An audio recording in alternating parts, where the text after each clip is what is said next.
जो चीज श्री गणेश की है उसमें सबसे पहली चीज है कि मनुष्य को अपना चित्त स्वच्छ कर लेना चाहिए। चित्त स्वच्छ करने का तरीका, ये चित्त कहाँ है आपका?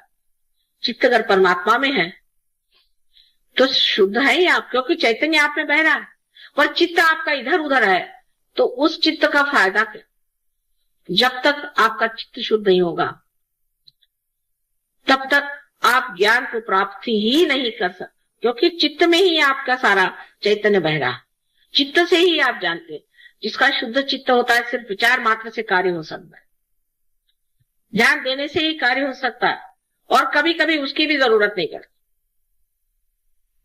जिस शक्ति को आप प्राप्त करना चाहते हैं, जिसे कि आपकी अंतिम जो कुछ भी, जिसे आप ध्येय कहिए या अपना लक्ष्य है जिसे आप प्राप्त करना चाहते हैं, वो है ये चैतन्य जिसको आप अंदर बसाना चाहते हैं, जिसके अंदर ये शक्ति है कि जिस शक्ति के कारण आप अनेक कार्य कर सकते हैं। उसको छोड़ करके आप क्या ये बेकार चीजों के पीछे पड़े।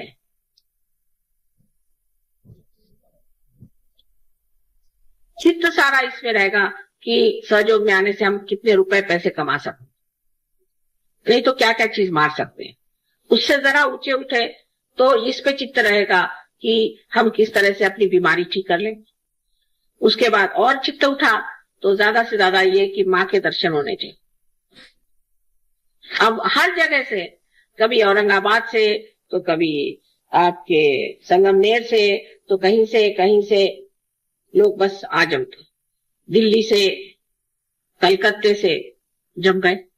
हम जान करके मुद्दाम, मराठी में शब्द है इसका, कोई और वो नहीं है, पर्याय नहीं, मुद्दाम जान करके हम आए। क्यों आए भाई? मेरे पास टाइम नहीं है यहाँ मुद्दाम आए कि सबसे लड़ाई करने का, कि माँ के दर्शन, हम दर्शन कर रहे हैं। दर्शन तो तुम्हारे हृदय में ही हो सकते हैं। अरे तुमको इतनी शक्ति दे दी, उसके ही दर्शन करो, वो बहुत है। हम तो शक्ति ही है ना, हमें निराकार में तुमने प्राप्त नहीं किया है, इसलिए दर्शन चाहिए। कि बैठ करके घंटों इधर की बात उधर की बात समय बर्बाद करना क्या जरूरत है?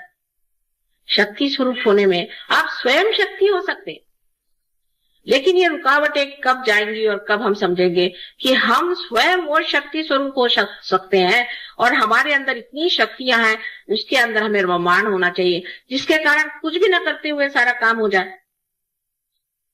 लेकिन ये विचार दिमाग में नहीं आ सकता आसानी से। अज्ञान ही नहीं है, सिर्फ अज्ञान हो तो मैं कहूं ठीक है, सिर्फ अज्ञान ही, अज्ञान ही नहीं है, लालच जो जकड़े हुए हमें, और दूसरी ममता माया, ये मेरा लड़का, ये मेरा बेटा, ये मेरी बेटी।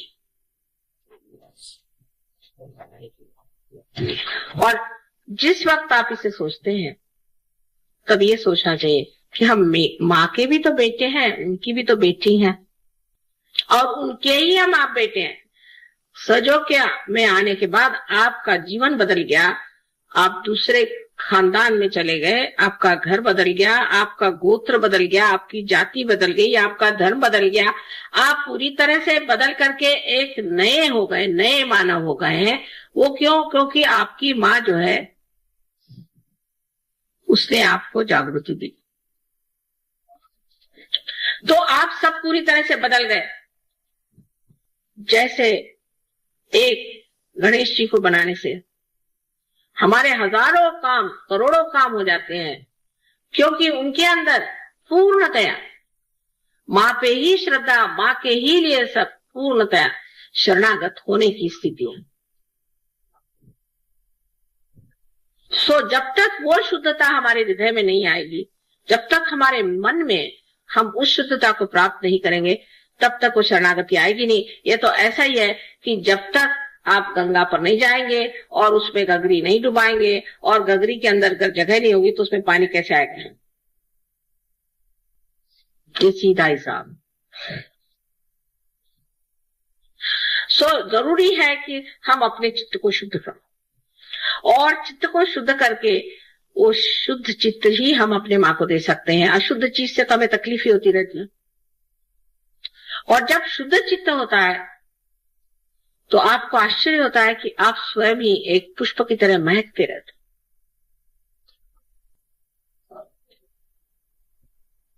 और आपको देख करके मैं भी बहुत प्रसन्न हो जाती हूँ कि हाँ, क्या मेरा बेटा खड़ा हुआ है, क्या मेरी बेटी खड़ी हुई।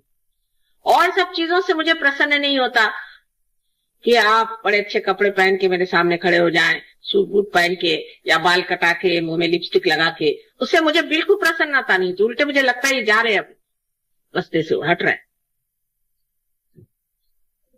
इस तरह की जो आधुनिकता है उसे प्राप्त कर लेना, गणेश के ओर से मुंह मोड़ लेना है। उसकी क्या जरूरत है? वो तो पुरातन है और हम भी बहुत ही पुरातन है। इसलिए अगर आप हमारे बेटे हैं और हमारे बेटियां हैं तो जिस संस्कृति को हम पुरातन मानते हैं उसी से आपको चलना होगा और रहना होगा। और इसका नजारा बहुत खराब दिखाई देता है बाहर। लोग बात हमसे खुद कहते हैं, जो फॉरेन के लोग हैं जिनको कि उनके समाज ही में अत्यावश्यक है, वो तक कहते हैं कि माँ तुम परमिशन दे दो तो हम लोग सब साड़ियां पहन के घूमेंगे, कुर्ते पैजामे में पहन के घूमेंगे। लेकिन हमारे यहाँ उल्टा हाल। तो जो गणेश की संस्कृति है कि इस संस्कृति की अंतरतम जो स्थायी भाव है वो है सौंदर्य। अब आप देखिए, ऐसे तो वो बहुत मोटे हैं, उनके तोंद इतने बड़े हैं, महाकाय हैं, गणेश इतने मोटे दिखाई दे, लेकिन उनका सौंदर्य क्या है? किस चीज का आकर्षण है? लोकमान्य तिलक ने क्यों गणेश जी की मूर्ति को कितना, ऐसे तो महाराष्ट्र में विट्ठल विट्ठल ही लोग करते रहते सुबह से शाम तक, वहां से विट्ठल भी उठ गए। यहाँ तो विट्ठल की बीमारी है सब, तंबाकू खाकर। लेकिन क्यों लोकमान्य तिलक ने श्री गणेश को ही चुना, और क्यों वही सारे सृष्टि की जितनी भी सुंदरता है उसे बनाते? उनका कौन सा स्थायी भाव है जिसके बगैर श्री राम, श्री कृष्ण, ईसा मसीह या बुद्ध या कोई भी नहीं सौंदर्य में उतर सकते थे? वो कौन सा उनके अंदर भाव था? उनके अंदर वही बाल्य स्वभाव, एक बालक का स्वभाव, इसमें अबोधिता, इनोसेंस पूरा इनोसेंस उसके अंदर भरा होता। यही चीज जो है सबसे मोहक और सुंदर होती है, न कि आपकी चालाकी और आपका बनना ठन्ना। ये कोई मोहकता, ये तो 2 क्षण की बात है। एक मुंह पे लोग अच्छा बोलेंगे, पीठ पीछे बुरा कहें।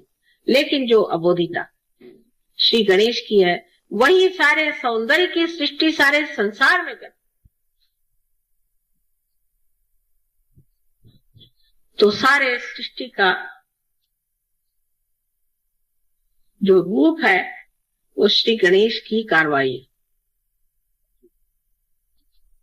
उनकी जो बालिश बातें हैं, श्री कृष्ण का भी वर्णन वही सबसे अच्छा लगता है जो सूरदास ने किया है। ठुमकत चलते थे, ऐसे पैर से पैंजन उनके बजते थे, गिर जाते थे। और आश्चर्य की बात है कि वो शीशे में अपना स्वरूप देख करके बड़े खुश होते थे, हालांकि वो विश्व के करता है। जहां उन्होंने अपनी माँ को अपने मुंह को खोल करके और सारे विश्व का दर्शन कराया, और बच्चों जैसी जो बातें करते थे। श्री राम के लिए भी यही कहा था। ईसा मसीह के बारे में लोगों ने उसका बचपन बताया नहीं, लेकिन उनका बचपन श्री गणेश के रूप में आप जान सकते हैं। और इसीलिए जहां जहां बचपन का लोगों ने उल्लेख नहीं किया तो बड़ी भारी गलती कर गए, क्योंकि ऐसे लोगों में आनंद और उल्लास नहीं होता, रोने धोने का धर्म बन गया। जैसे आप देखते हैं कि जैनियों में है रोने धोने का धर्म, बुद्ध मार्गियों में रोने धोने का है, मुसलमान लोग रोने धोने का, बाप रे बाप, उनका तो भगवान ही बचाए रखे। और ईसाइयों का तो बहुत ही रोने धोने का। ईसा मसीह ने सबके लिए अपने को क्रूस पे टांग लिया और सबके पापों की क्षमा मांग ली एक बार। अब आपको आश्चर्य होगा, ऐसी ऐसी जगह है जहां ईसा मसीह को तो टांग नहीं सकते तो खुद ही टंग लेते हैं, और बड़े प्रोसेशन के साथ वो टंगा हुआ आदमी सब दूर घुमाएगा। बताइए, इस तरह के तमाशे करने से क्या आप ईसा मसीह को प्राप्त कर सकते हैं? सो जो आनंद है, उस आनंद के प्राप्त करने के लिए सर्वप्रथम आपको गणेश जी जैसे होना चाहिए। उसकी ओर कौन ध्यान देता है? आज पूजा के बाद भी क्या आप सोचेगा कि माँ ने हमसे बताया कि हमें गणेश जी जैसे अबोध होना चाहिए। चलो कोई आपको ठग भी लो, हमें भी बहुत लोग कहते हैं कि माँ आप बहुत सीधी हैं, आप बहुत भोली हैं, आपको लोग ठग लेते। मुझे ठगने वाला अभी तक पैदा नहीं हुआ, लेकिन मैं जानू तो कि तुम कैसे ठग हो, नहीं तो मैं जानूंगी कैसे कि ठगी क्या होती है, क्योंकि मुझे तो मालूम ही नहीं ठगी चीज क्या होती है। जब ये मुझे ठगते हैं तब मुझे पता रहता है कि ये ठग है और ये ठगी होती है। फिर उधर चित्त देने से वो ठग भी खत्म हो जाता है और ठगी भी खत्म हो जाती है। सो जरूरी है कि मनुष्य को उस